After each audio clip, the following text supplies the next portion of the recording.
Welcome to today's lecture on poverty and social exclusion. Presently, I am discussing how there are certain groups in the country who are still socially, politically, economically excluded and what can be done to incorporate them into the mainstream. As per NFHS Survey 5, there are some key findings that will help us know more about the kind of discrimination that is still continuing.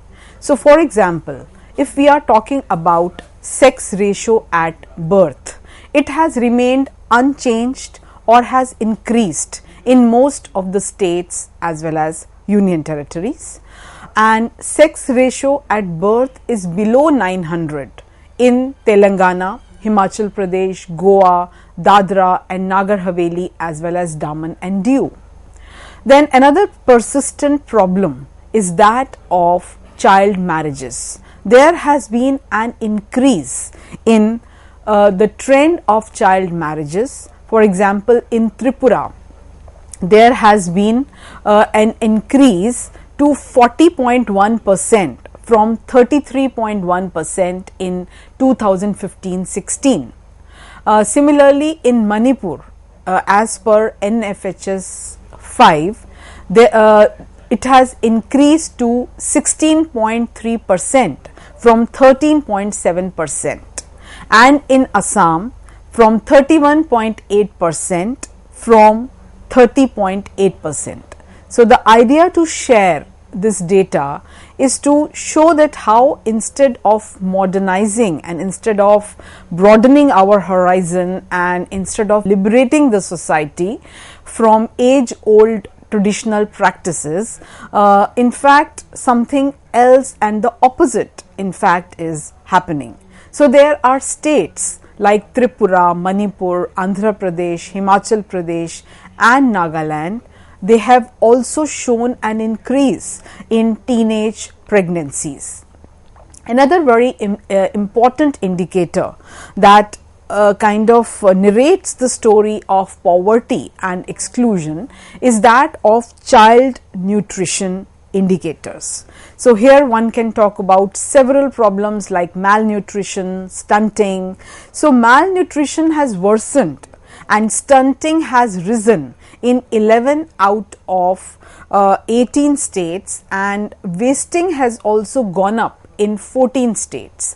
Now, if one is talking about stunting, then 13 out of 22 states and union territories that were surveyed as per NFHS 5, they recorded a rise in the percentage of stunting in children. Then another very important indicator is that of neonatal mortality rate, that is NMR, then infant mortality rate IMR, and under 5 mortality rate, that is U5MR. And there are states like Tripura, Andaman and Nicobar Island, Meghalaya and Manipur who have recorded a spike in all the three categories of child mortality, which again is a very alarming and a disturbing situation. Bihar registered the highest prevalence of NMR, that was 34, and IMR, which was 47, and under 5 mortality rate, which was 56 across 22 surveyed states and union territories, while Kerala reported the lowest death rates. Then another very important indicator is that of the diseases and deficiencies like anemia. Among women and children, it is definitely a cause of concern. More than half of the children and women are anemic in 13 out of 22 states or union territories.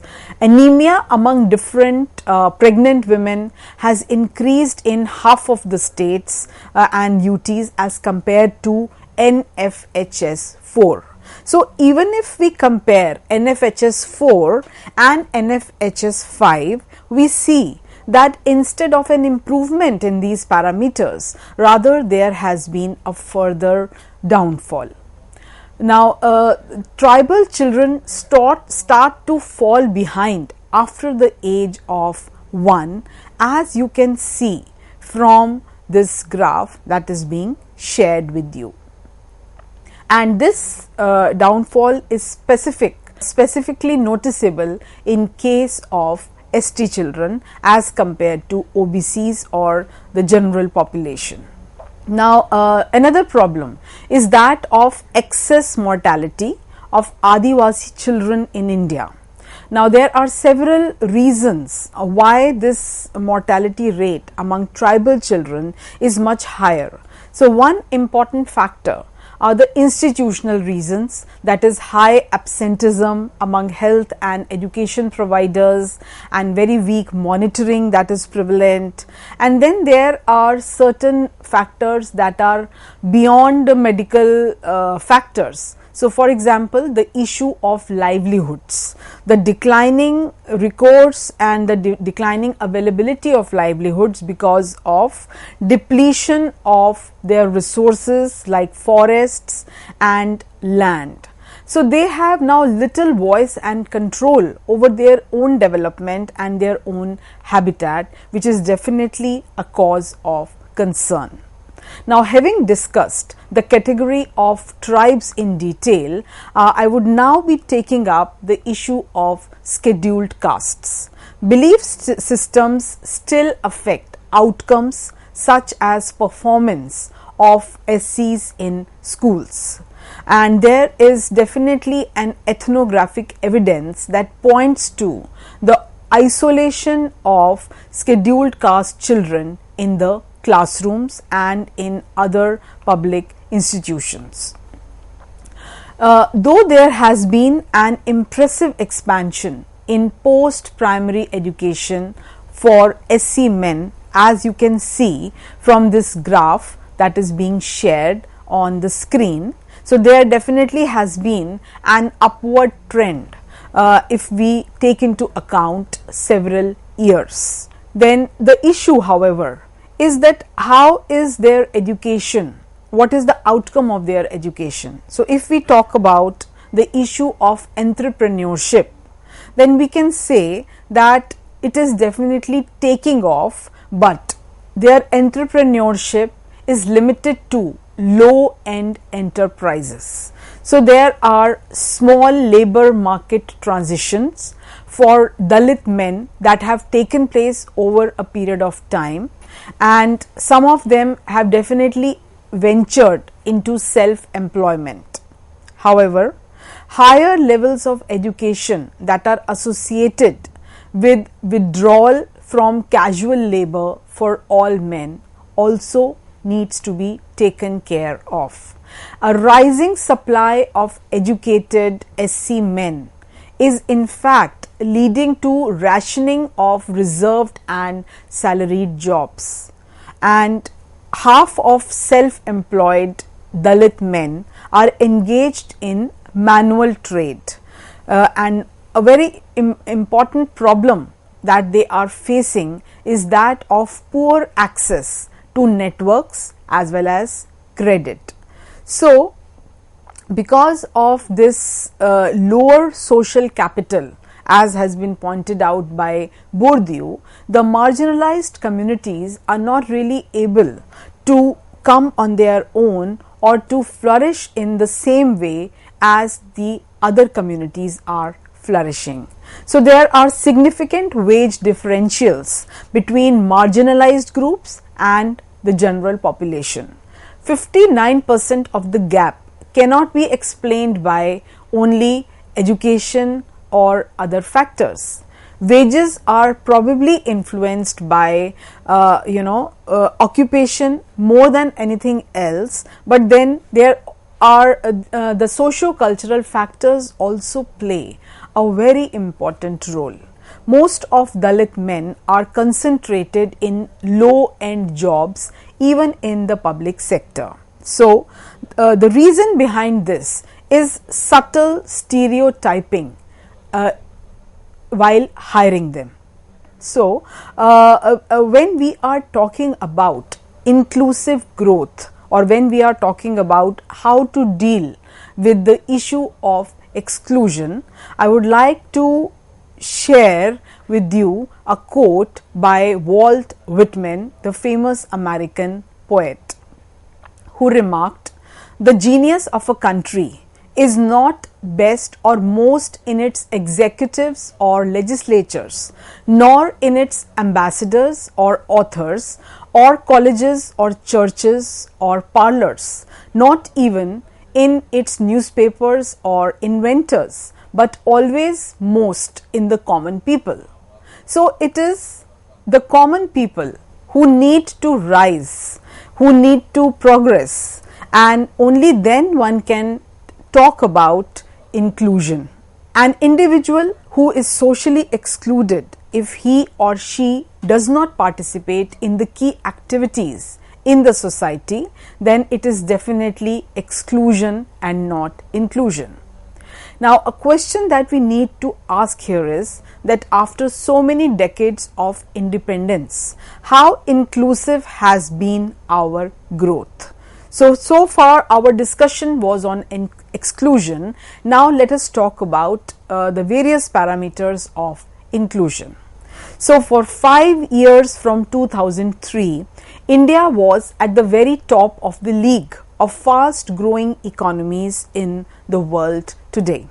Its highly visible corporate capability, particularly in IT, which extended from management to research and development, and at the cutting edge of technology and ideas despite a very low average income. These were some of the factors or features that can be associated with the growth pattern of India. India has grown faster since 1991, suggesting that the aim of integrating with the global economy has paid dividends. However, the pre-pandemic high economic growth in India was not inclusive. And as you can see from this table, and as pointed out by NFHS, if we talk about the issue of child anemia, while NFHS 2005 it was 78.9, according to NFHS 1996 it was 74.3. So this is rather an increasing trend.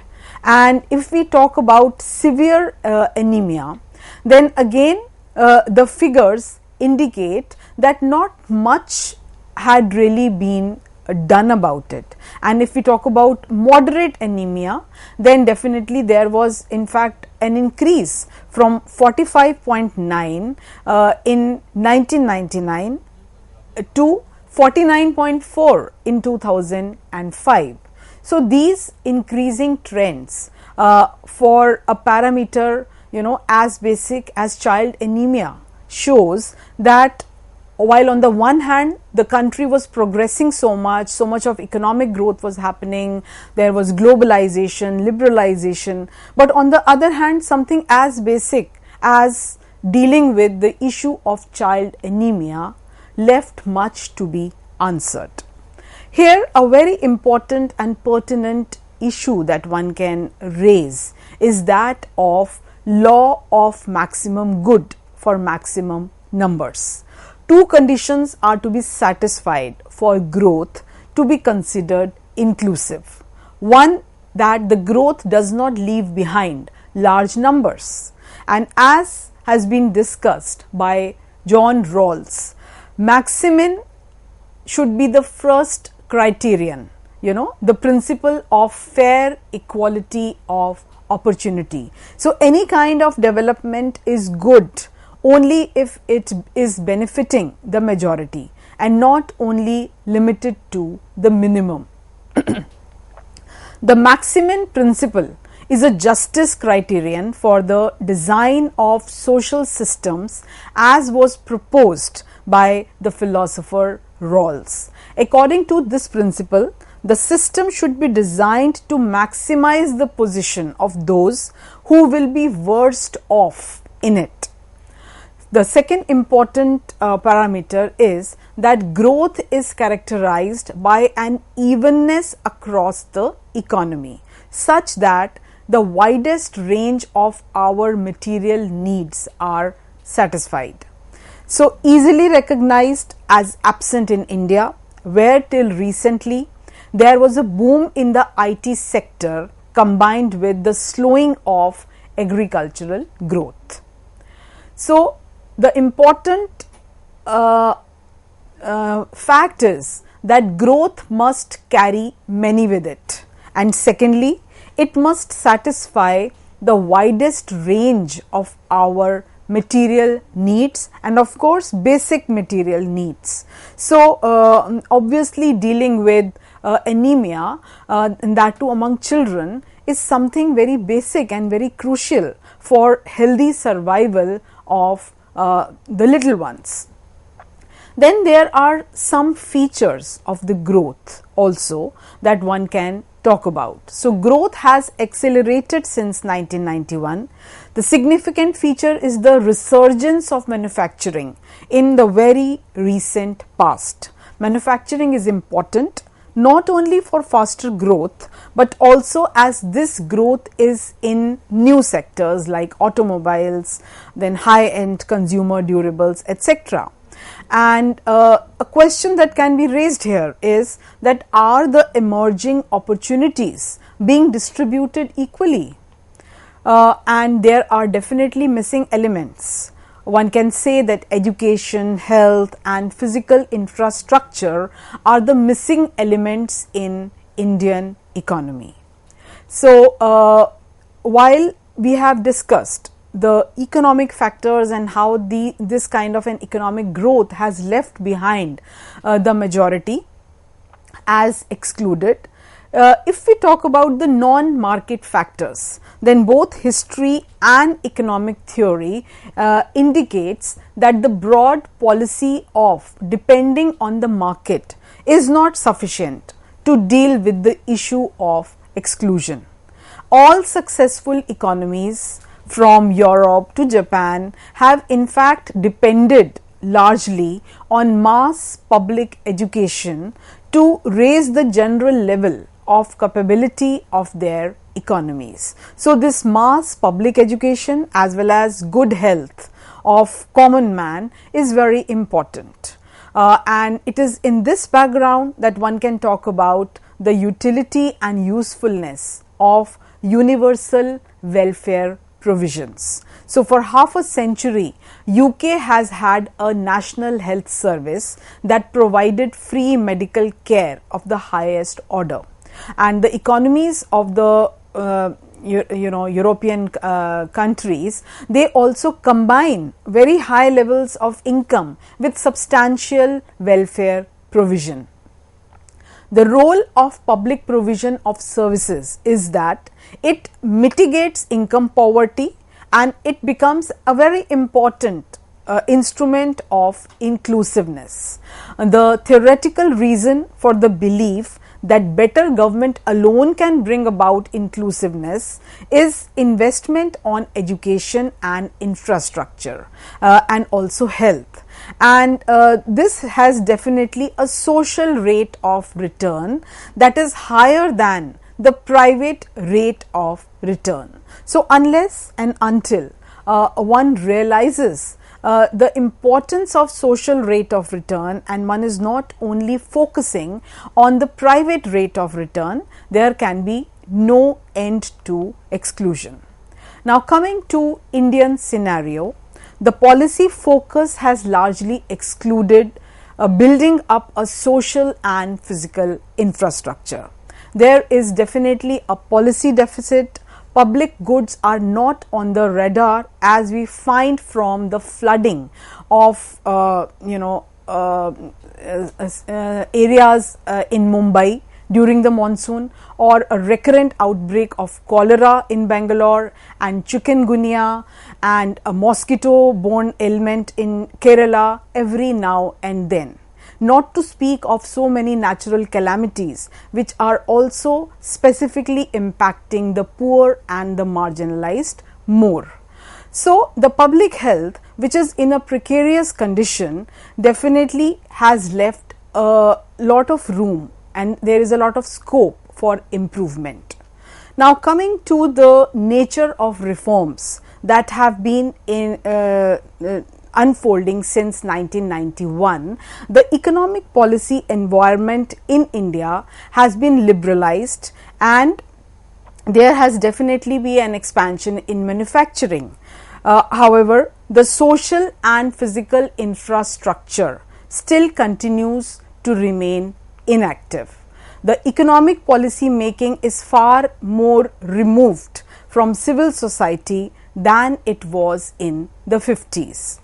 And as you can see from this table, which indicates the percentage of undernourished households, and you can compare the figures from 1988 to 2001-2002.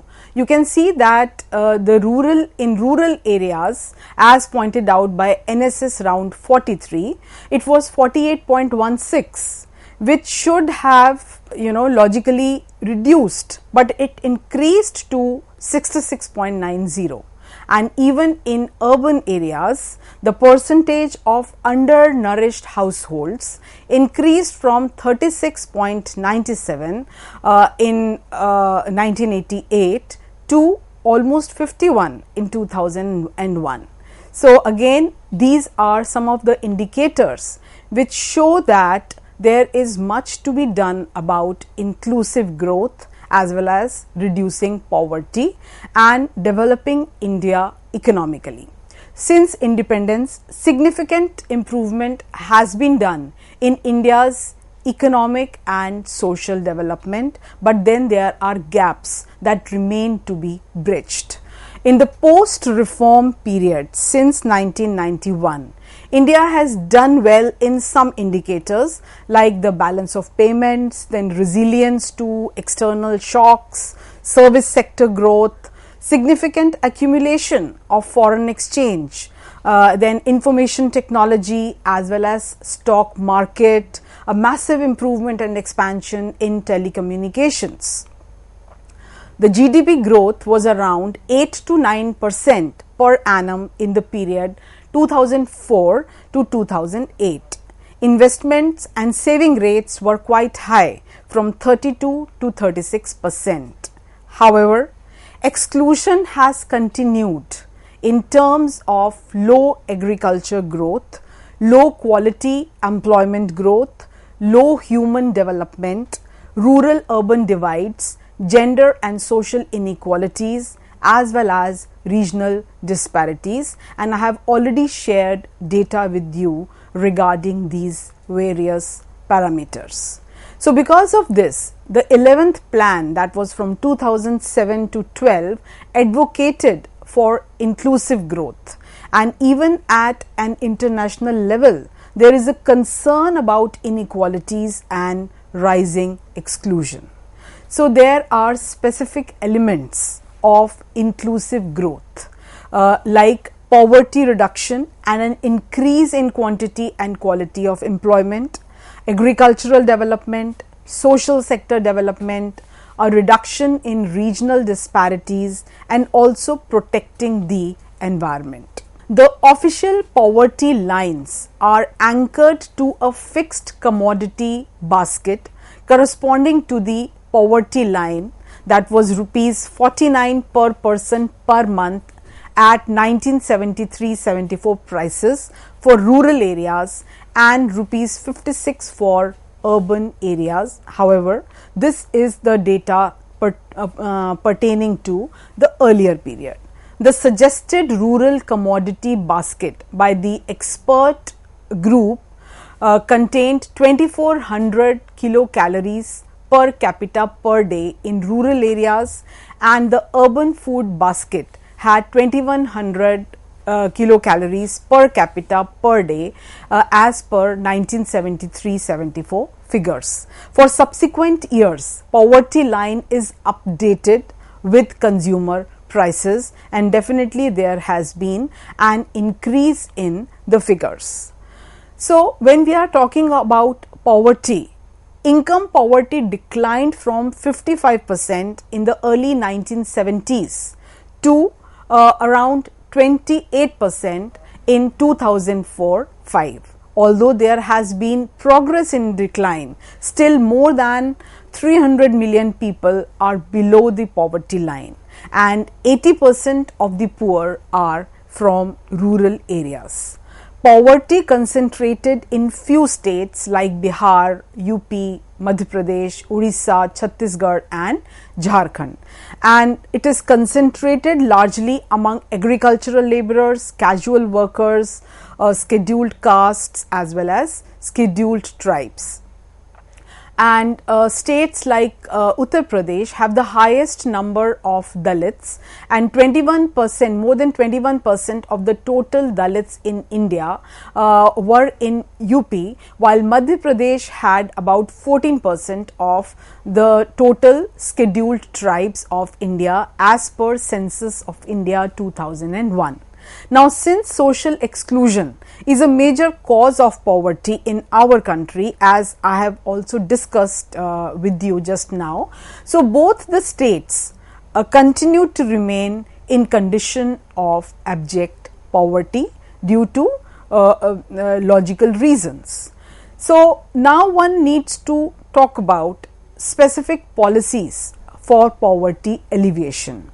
India has adopted two-pronged approach. One is the growth approach, where all the three sectors like agriculture, industry and services need to expand, and they are now more responsive to reducing poverty and bridging the gap between haves and have-nots. And then there is the direct approach, which talks about the safety nets or several anti-poverty programs. So, the self-employment programs, several women's groups, wage employment programs, food subsidies, nutrition programs for children, old age and maternity benefits, etc. All these can be considered as part of this initiative, as also the public distribution system, that is availability of subsidized food to the poor households. Then one can also give example of Naregas and giving 100 days of wage employment to the poor. There have been specific problems in employment, and out of 458 million workers in India in 2004 and 5, the larger number, that was almost 92%, belonged to the informal or the unorganized sector.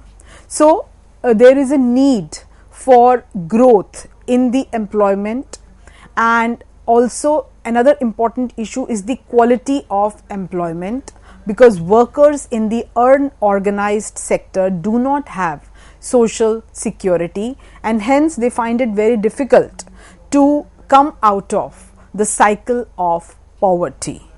Experimental studies have also shown that in reality, even if the employment is expanding, the poor find it very difficult, the marginalized find it difficult to enter high level jobs, and their resumes remain limited to entry level jobs, thereby indicating huge discrimination. So, having discussed all these various parameters, one can say that the policy makers need to find out a way, and they need to integrate the policy formation processes in such a way that inclusion happens. And it is now high time also, because so many decades have already passed. So, it is not to say that the intention had not been there, but what is needed is some kind of an integration and the best practices that need to be followed. Thank you.